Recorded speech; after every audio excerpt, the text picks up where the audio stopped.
So these days, we all seem to be very, very pressed for time. We're all trying to figure out how do we balance work with our family, with personal goals that we may have and things that we want to accomplish. And we just don't know how to accomplish everything we want to in the time that we're given.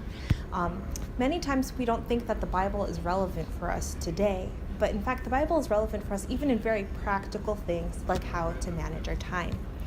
In Psalms chapter 90, verse 12, the Bible says, "So teach us to number our days, that we may gain a heart of wisdom."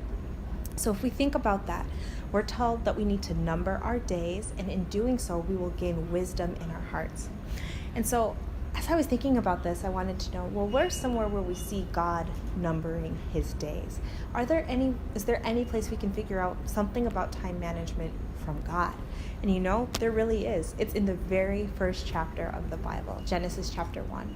If you look at Genesis chapter 1, you see that God did work in 6 different days. The first day, he created light and darkness, and he separated them from each other.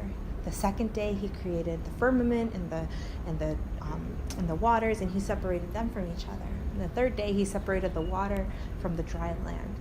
And then in the next 3 days, he went about filling those 3 things. The first day, he put the sun, the moon, the stars, and he filled everything. In the second day, he made the birds and the fish to fill the water and the air. And then in the 6th day, he made animals and he made mankind. So we see that God gave himself 6 days to do different work. He did in the first 3 days the things that were necessary to have a place for the things in the second 3 days. And then we also see that at the end of each of those days, he took time to reflect. At the end of days 1, 2, 3, 4, and 5, he said this was good.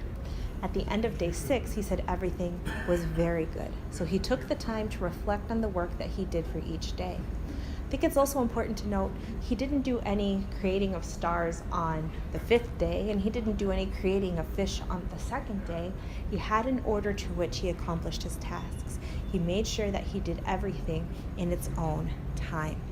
And so when we look at that Sabbath commandment, a lot of times we think about the Sabbath as being just about resting on the 7th day. But that's only part of the commandment. It says, "In 6 days shalt thou labor and do all your work. And the 7th day is the Sabbath of the Lord thy God."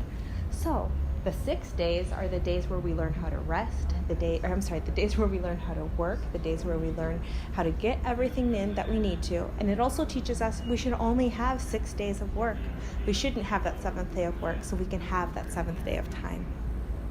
We read in Ecclesiastes chapter 3 that there's a time for everything under the sun.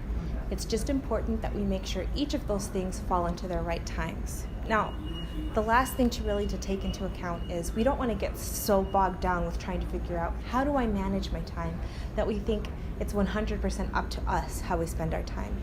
We are held accountable strictly for the time that we keep, but it's not necessarily just up to us. We know from the book of James that it's important for us to consecrate our plans to God, that we shouldn't just say, I'm going to go to this place for a year and do such and such, but rather say, if God wills, I'm going to do this and that and this and that.